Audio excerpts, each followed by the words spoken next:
ఇవాళ ఆంధ్రప్రదేశ్ రాష్ట్రంలో ఏం రాజ్యాంగం నడుస్తూ ఉందండి?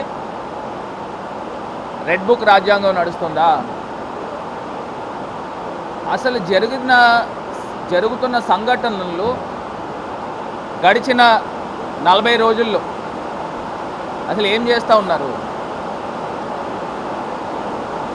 లోకేష్ గారు చెప్పినట్టు ఇదేంటంటే రెడ్ బుక్ రాజ్యాంగమా?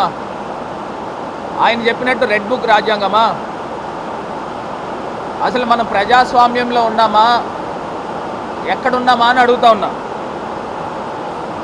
ఇవాళ ఉదయము మా పార్టీ పార్లమెంట్ సభ్యుడు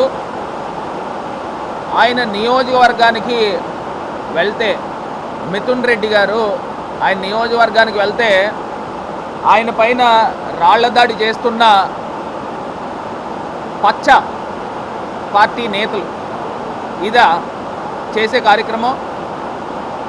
నాకు ఒకటి అర్థం కాని అంశం ఏంటంటే, ఆంధ్రప్రదేశ్ రాష్ట్రాన్ని ఎక్కడ తీసుకెళ్ళిపోతూ ఉన్నారు?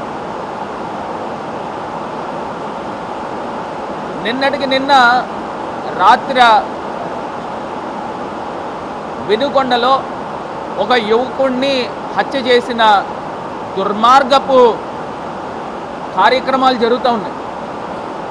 ఆంధ్రప్రదేశ్ రాష్ట్రంలో ఈ హత్యా రాజకీయాలు ఏంటి?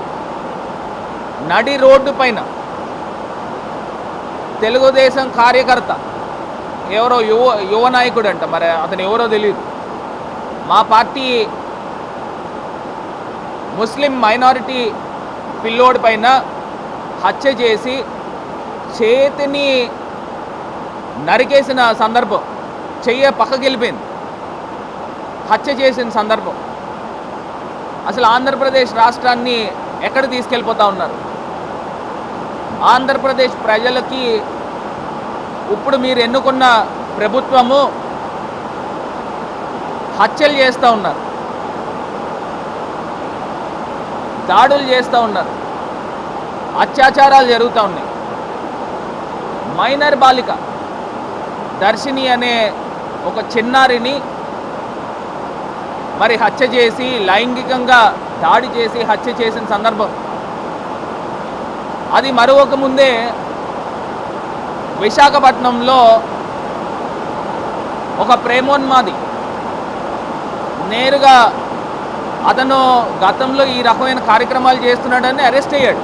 సిద్ధు అనే కుర్రోడు అరెస్ట్ అయిన తర్వాత అతన్ని మళ్ళీ బెయిల్ మీద బయటకు వచ్చి డైరెక్ట్గా ఇంటిపైకి వెళ్ళి దాడి చేసిన సందర్భాలు, దాడి చేసి డైరెక్ట్గా వాళ్ళ తల్లి అడ్డొస్తే తల్లిపైన దాడి చేసిన సందర్భాలు. అసలు ఆంధ్రప్రదేశ్ రాష్ట్రంలో ఏం జరుగుతూ ఉంది?